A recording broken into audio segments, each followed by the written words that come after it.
ఎండుమిరపకాయని దాని కలర్ ఏంటండి? రెడ్. కొంచెం డార్క్ రెడ్‌లో ఉంటది. ఈ ఎండుమిరపకాయ గురించి తెలుసుకుంటానికి మనం విబ్గ్యోర్ చూడాల. ఇంద్రధనుషు రంగులు VIBGYOR. ఈ వైబ్రేషన్ తోటి మన బాడీ, మన ఇంటి వైబ్రేషను, మన వైబ్రేషను, తర్వాత గ్రహాల వైబ్రేషన్ ముడిపడి ఉంది. సో, దీని గురించి ఇంకో వీడియోలో చెప్పుకుందాము. ప్రస్తుతానికి ఈ ఎండుమిరపకాయ గురించి చెప్పుకోవాలంటే రెడ్ ఫ్రీక్వెన్సీ 400 టెరాహెర్ట్జ్ అండి. బిలో రెడ్ ఇన్ఫ్రారెడ్ వస్తది. ఇన్ఫ్రారెడ్ కూడా ఇంపార్టెంటే బాడీకి. ఎలాగైతే వైలెట్ తర్వాత అల్ట్రా వైలెట్ వస్తుందో అది కూడా ఇంపార్టెంటే. సో, ఈ 7 రంగులు plus infrared plus ultra violet కలిపి 9 రంగులు. ఈ జీవితం ఉంది చూసారా? ఈ 9 రంగుల పెద్ద ఆటమాట. మొత్తం ఇల్లు, మన వైబ్రేషన్, తర్వాత మనకి రిసీవ్ అయ్యే కాస్మిక్ నుంచి ప్లానెట్ వైబ్రేషన్ సంతూలంగా ఉంటే లైఫ్ చాలా బాగుంటుందండి. సో, మనం ఎండుమిరపకాయ గురించి చెప్పుకుంటున్నాం కదా. ఈ రెడ్ కలర్ తర్వాత ఇన్ఫ్రారెడ్ అయినప్పుడు కొంచెం డార్క్ అవుతుంది. డార్క్ అయిన తర్వాత అది నెగటివిటీలోకి వెళ్ళిపోతుంది. ఇన్ఫ్రారెడ్ తర్వాత ఒకవేళ 400 టెరాహెర్ట్జ్ అనుకుంటున్నాం అనుకోండి, ఒక 350 టెరాహెర్ట్జ్ వరకు మనము స్టిల్ బేర్ చేయగలం మన బాడీ.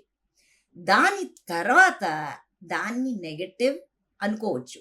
అది నెగటివ్ కాదు, ఎనర్జీ ఏది నెగటివ్ ఉండదు. కానీ ఏదైతే మనుషులకి, ఏదైతే మానవ జాతికి వైబ్రేషన్ డిస్టర్బ్ చేస్తుందో ఆ వైబ్రేషన్ మనం మంచిది కాదనుకుంటున్నాం. కానీ మేబీ ఏ యానిమల్కో ఇంకో జీవుకో అది మంచిది అయి ఉండొచ్చు. సో, మనం ఏం చేస్తామంటే ఈ ఎండుమిరపకాయని తీసుకుని నూనెలో వేసిన వెంటనే, నొప్పిలో వేసిన వెంటనే అది డార్క్ రెడ్‌గా మారుతుంది. ఇప్పుడు బ్లడ్ కూడా చూసారా రెడ్ ఉంటుంది. కానీ భూమి మీద పడినా, ఎక్కడైనా మర్డర్ జరిగినా, లేకపోతే ఎక్కడైనా అది బ్లాకిష్ రెడ్ అయిపోతుంది. అంటే అది నెగటివ్ అయిపోయింది ఆల్రెడీ. సో, అట్లాగే ఎండుమిరపకాయని మనం నూనెలో వేసిన వెంటనే అదేమవుతుందండి, డార్క్ రెడ్ మారుతుంది. అప్పుడు మనం ఏం చేస్తాం, అది తాలింపుగా తీసుకొచ్చి మనము మన చేసుకున్న భోజనంలోనో వంటలోనో వేసుకుంటాం. అంటే ఆ వంట చేసినప్పుడు మనము ఎన్ని కళ్ళు దాంట్లో పడినాయో, ఎంతమంది దాని గురించి ఆలోచించారో, వాళ్ళ థాట్ వైబ్రేషన్, వాళ్ళ థాట్ ప్యాటర్న్స్ ఆ ఫుడ్లోకి వచ్చేస్తాయి. ఎందుకంటే వైబ్రేషన్ సీక్రెట్ ఇది. సిమిలర్ వైబ్రేషన్ ఒకటొకటిని అట్రాక్ట్ చేసేస్తాయి. ఆ వైబ్రేషన్ ఫుడ్లో వచ్చింది. లాస్ట్లో మనం దాన్ని తాలింపేస్తే ఈ ఎండుమిరపకాయ దా థాట్ ప్యాటర్న్స్, ఆ నెగటివిటీని మొత్తం దాంట్లోకి తీసేసుకుంటుంది. కానీ అది మనం తింటాము, అది తినకూడదు. ఎక్కడా చెప్పలేదు మీకు ఎండుమిరపకాయ తాలింపులో వేసింది తినాలి అని. ఈ మధ్య కాలంలో మనకి ఎసిడిటీస్ ఇవి ఎందుకు వచ్చేస్తున్నాయండి? ఆ మిరపకాయ తీసుకుని తింటాం, బాగుంటుంది రుచిగా, ఓకే. కానీ అది తినకూడదు. సిమిలర్ థింగ్, దృష్టి తీసినప్పుడు మనము ఆ ఎండుమిరపకాయని ఫైర్లో వేస్తాం. ఫైర్లో వేసినప్పుడు మీకు నెగటివిటీ ఉందనుకోండి, తిప్పి మనం వేస్తాము.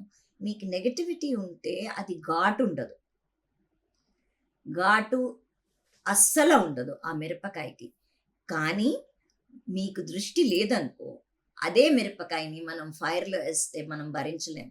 విపరీతం ఘాటు వచ్చేస్తుంది, విపరీతం దగ్గు వచ్చేస్తుంది మనకి. ఇది యాక్చువల్ సీక్రెట్ అండి ఎండుమిరపకాయది. మనం జస్ట్ యూస్ చేస్తున్నాం, ఎందుకంటే మనకి ఇది ఎన్నో సంవత్సరాలుగా అలా వచ్చేస్తుంది. కానీ ఈరోజు మనం దీన్ని కరెక్ట్గా అసలు ఎందుకు చెప్పారు, ఇది కారణాలు, ఇలాంటి కారణాలు ఉన్నాయి అని దాని గురించి ఇప్పుడు మనం చెప్పుకున్నాము. సో, ఎండుమిరపకాయని ఎప్పుడు భోజనంలోది తీసుకొని తినవద్దు.